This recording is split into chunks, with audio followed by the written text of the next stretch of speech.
कुंवारी के पास भेजा गया, जिसकी बंदी यूसुफ नामक दाऊद के घराने के एक पुरुष से हुई थी। उस कुंवारी का नाम था मरियम।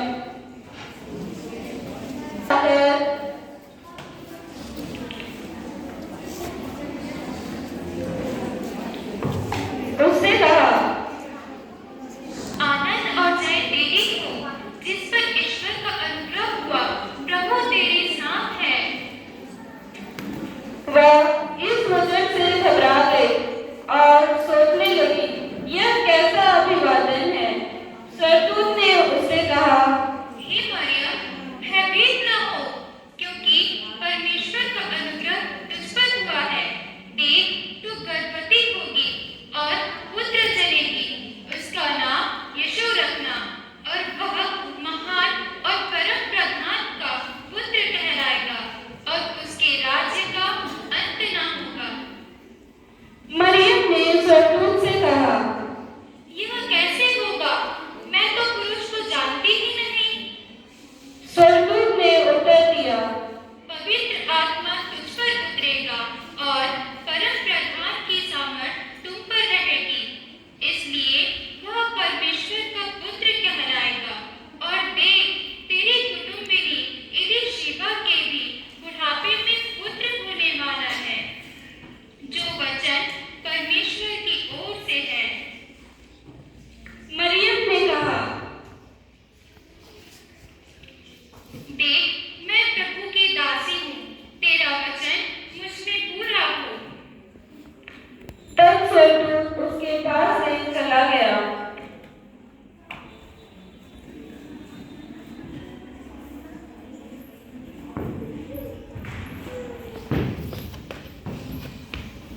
जब यह बात उसके पति यूसुफ को पता चली, जो धर्मी था और मरियम को बदनाम करना नहीं चाहता था, इसलिए वह चुपके से त्याग देने का विचार कर ही रहा था कि प्रभु का दूत स्वप्न में दिखाई दिया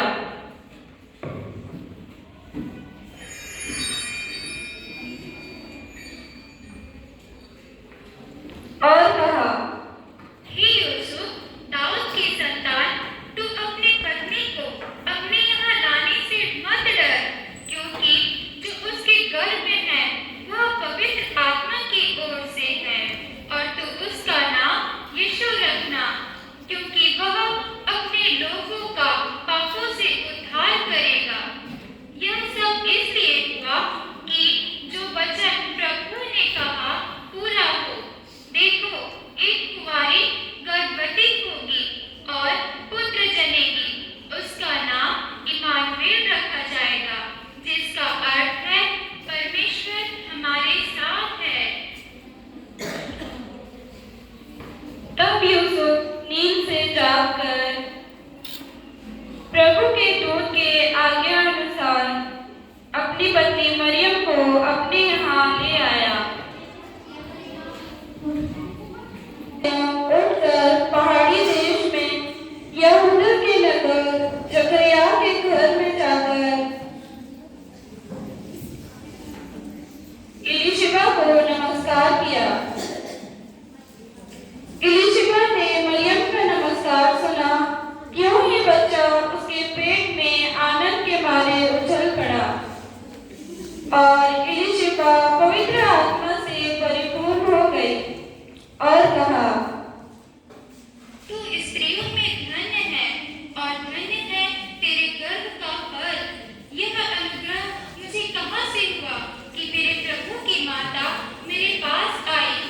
धन्य है वह जिसने विश्वास किया कि जो बातें प्रभु की ओर से है उसे कही गई वे पूरी होगी। मरियम लगभग 3 महीने उसके साथ रहकर अपने घर वापस लौट गई।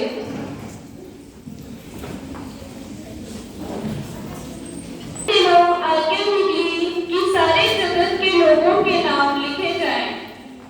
सब लोग नाम लिखवाने के लिए अपने अपने नगर गए।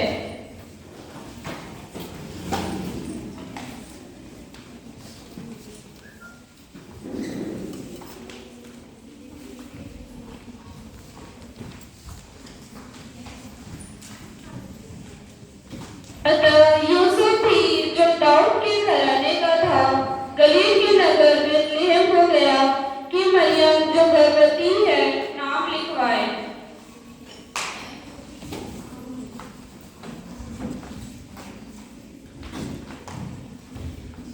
नाम लिखाने के बाद जोसेफ अपनी पत्नी मरियम को लेकर बेतलहम में रहने की जगह ढूंढने लगा।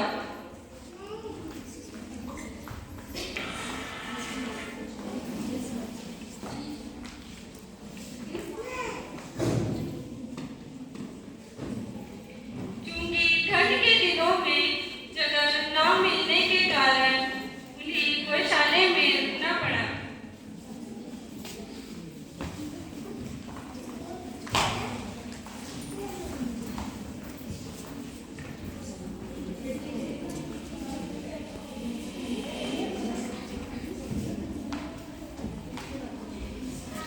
वहाँ उनके रहते हुए उनके जन्म के दिन पूरे हुए और वह अपना पहलौठा पुत्र जनी और उसे कपड़े में लपेट कर चरनी में रखा, क्योंकि उनके लिए सराय में जगह न थी।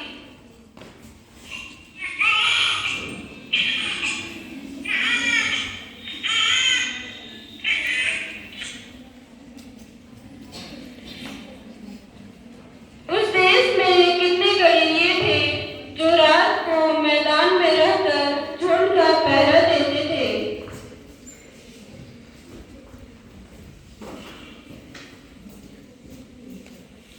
और दूत उनके पास आ खड़ा हुआ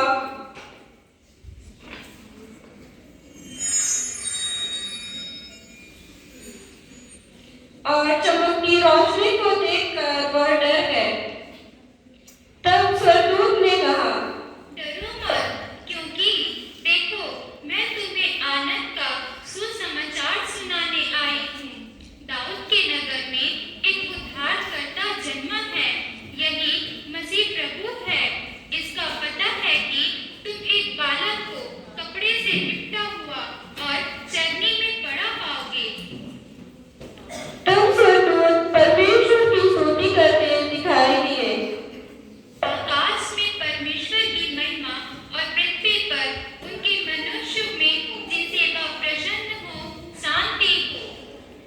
तब स्वर्गदूत उसके पास से चले गए। गडेरियों ने आपस में कहा, आओ हम बेतलहम जाकर यह जो बात स्वर्गदूत ने बताया उसका पता लगाएं।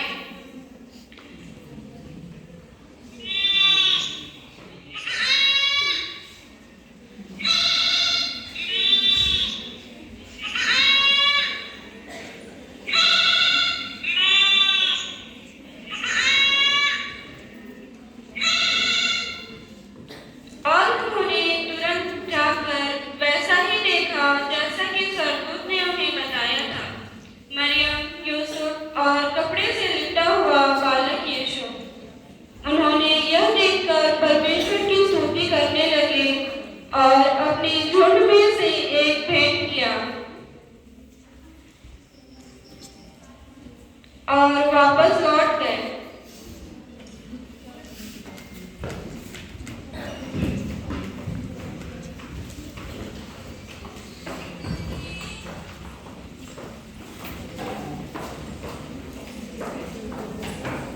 हेरोदेस राजा के दिनों में जब यहूदिया बेतलेहम में यीशु का जन्म हुआ, तो पूर्व से कई ज्योतिषी यरूशलेम में आकर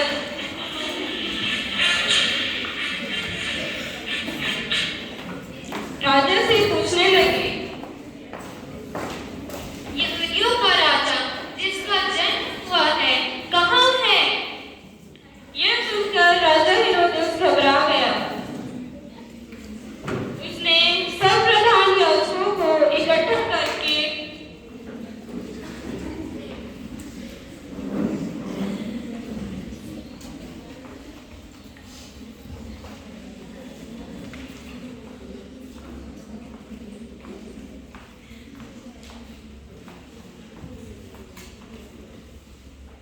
उनसे पूछा,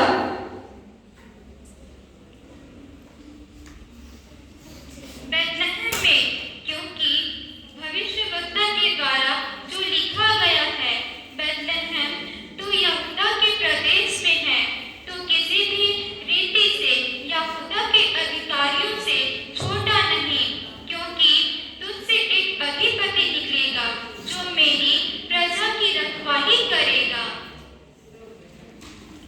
राजा हेरोदेस ने ज्योतिषियों को यह कहकर भेजा कि हम उस बालक के विषय में मालूम करो और मिल जाए तो मुझे समाचार दो ताकि मैं भी उसे प्रणाम करूं।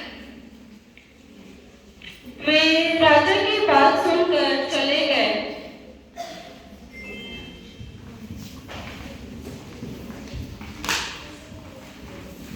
और पूर्व में एक तारा देखा